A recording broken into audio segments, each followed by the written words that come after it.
বারবার বলতেছি এটা 2000 টাকা মনে করেন আপনি পানিতে জলে ফেলাই দিচ্ছেন, 3টা মাস আমাকে সময় দেন, 3টা মাস আমাদের রেহেমকে সময় দেন। রেহেম বিডি থেকে আপনি মাসে ইনশাল্লাহ যদি লাখ টাকা না হয় অ্যাটলিস্ট 20,000 যদি মাসে ইনকাম আসে, লস তো নাই। মাসে 20,000 করে 3 মাস আপনার 60,000 টাকা আসবে, দুই দিচ্ছেন 2,000, নাই মনে করে এখানে আসেন, মনে করে আপনি ফালাই দিচ্ছেন, হারাই ফেলছেন টাকাটা, এই হারাই ফেলছেন মনে করে 2,000 টাকা এখানে আপনি ইনভেস্ট করেন এবং আপনি 3টা মাস আমাদের সাথে লেগে থাকেন। আমরা যেভাবে বলি ওইভাবে আপনারা মার্কেটিং করেন, ইনশাল্লাহ আপনাদের ইনকাম এটা গ্যারান্টি, আমার বিশ্বাস, যদি আমার হয় আপনার হবে না কেন, সবার হবে ইনশাল্লাহ। তো আমরা আজকের মিটিং আমরা ক্লোজ করে দিব, অলরেডি আমাদের মিটিং শেষ পর্যায়ে 12টা 7 বেজে গেছে, 12টা 10-এর দিকে আমরা মিটিং ক্লোজ করব। আর কারো যদি কোনো কোয়েকশন থেকে থাকে সেই কোয়েকশন আপনারা করতে পারেন। আর যদি কেউ সরাসরি আমাদের সাথে কথা বলতে চান সেটারও সুযোগ আছে, হোয়াটসঅ্যাপ নাম্বার অথবা ডাইরেক্ট কল নাম্বার আমি আপনাদেরকে দিয়ে দিয়েছি আমার কমেন্ট বক্সে, কমেন্ট বক্স থেকে আপনারা নাম্বার নেবেন, নাম্বার নেওয়ার সাথে যোগাযোগ করতে পারেন। তবে আপনাদের প্রতি অনুরোধ, যাদের মাধ্যমে আপনারা আমাদের মিটিংয়ে আসছেন তাদের সাথে আপনারা অ্যাড হবেন, হয়তো তার সাথে অ্যাড হওয়ার কারণে আপনি তার কাছ থেকে একটা সাপোর্ট পাবেন, রাহানের কাছ থেকে একটা সাপোর্ট পাবেন, বাট সরাসরি জয়েন হইলে এই জিনিসটা কিন্তু অন্যায় হবে, কারণ আপনি জয়েন হয়েছেন, যে আপনাকে নক দিয়েছে সে তার মোবাইল নাম্বারে আপনার নাম্বার সেভ করা আছে, তারপরে সে দেখতে পারবে আপনি যখন আমাদের কমিউনিটিতে অ্যাড হবেন, তখন সে দেখতে পারবে যে আপনি জয়েন হয়েছেন, তখন সে বুঝে ফেলবে যে আপনি জয়েন হয়েছেন, তারে না জানায় জয়েন হয়েছেন। তো এটা কিন্তু অন্যায়, একটা মানুষ আপনার পিছনে মেহনত করছে, কালকে পরে পরশু আপনি যে সময় কাজ শিখে ফেলবেন, আপনি 10 জনের সাথে কথা বলবেন, এই 10 জন লোক যদি আপনার সাথে কথা না বলে রাহান ভাইয়ের সাথে সরাসরি জয়েন হয়ে যায়, এতে কিন্তু এটা অন্যায়। তো একজনের সাথে অন্যায় করে আপনি এখান থেকে কিভাবে সাকসেসফুল হবেন, এই জন্য অন্যায় করা যাবে না। আর আমরা সর্বোচ্চ চেষ্টা করবো আপনার এই 2,000 টাকায় যেন 2 কোটি টাকা ইনকাম আসে, আল্লাহ তালা সেটা কবুল করুক। অ্যাটলিস্ট 2 কোটি টাকার প্রয়োজন নেই ভাই, আমাদের জন্য মাসে লাখ টাকা ইনকাম হয়, এতটুকু যেন আল্লাহ তার কাছে চাওয়া যে আমাদের মাধ্যমে লক্ষ মানুষ যেন আমাদের ওয়েবসাইট থেকে ইনকাম করতে পারে, এবং প্রত্যেকটা মানুষ যেন মাসে লক্ষ টাকা ইনকাম করে, প্রত্যেকটা মানুষকে যেন আমরা হজ উমরা করার তৌফিক আল্লাহ তালা দেয়, আমাদের মাধ্যমে যেন তারা প্রত্যেকেই দেশ বিদেশ ঘুরতে পারে, হজ উমরা করতে পারে, এই তৌফিক যেন আল্লাহ তালা আমাদেরকে দেয়। এবং সকল শয়তানের শয়তানি থেকে এবং আমাদের দুশ্মনের দুশ্মনী থেকে আল্লাহ তাআলা যেন আমাদের হেফাজত দান করে।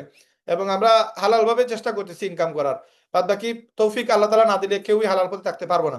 এখানে হালাল হারামের যে মাসলা বা যে জটিলতা, যারা যে যা কিছু বলেন না কেন ভাই, আমরা সর্বোচ্চ চেষ্টা করবো যে আমরা হালাল ভাবে ইনকাম করার, বাদ বাকি আল্লাহ তাআলা হেফাজত না করলে কোনোভাবেই সম্ভব না।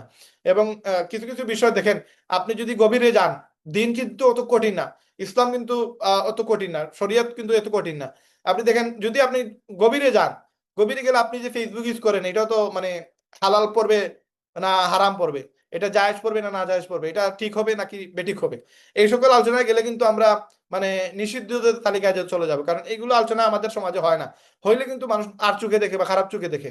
তা আপনি এই সত্য কথা যে সব বলবেন দেন কিন্তু আপনার দুশ্মন অটোমেটিক তৈরি হবে।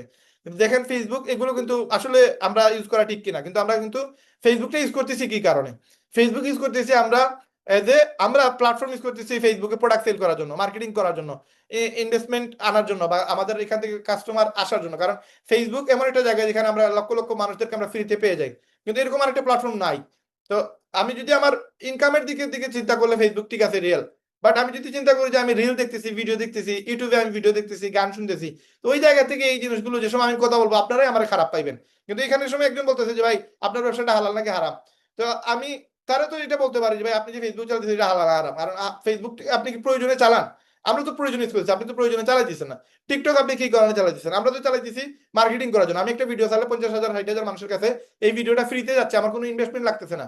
এখন আপনি দেখতেছেন রিয়েল ভিডিও, আপনি দেখতেছেন গান, আপনি দেখতেছেন কমেডি, তো এই জিনিসটা আমি করতেছি না, আমার টাইমটা তো আমি একটা জায়গায় কাজে লাগাইতেছি।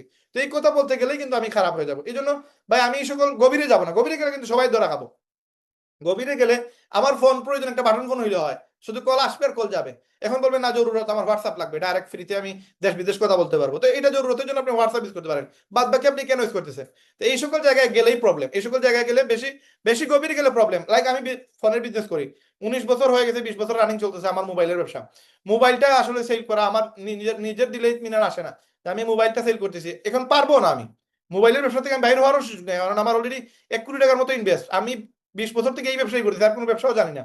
আমি যার ব্যবসায় যাবো শিফট করব, এই সাহস তৈরি হয় না। এই 2 মাস আগে জুতার ব্যবসায় গেছি, ইতমিনান আসতেছে, এখন আমার কাছে ভালো লাগতেছে যে আমি জুতার ব্যবসা করতেছি, আমার কাছে মনে হচ্ছে যে না এটাতে আমার শান্তি পাচ্ছি।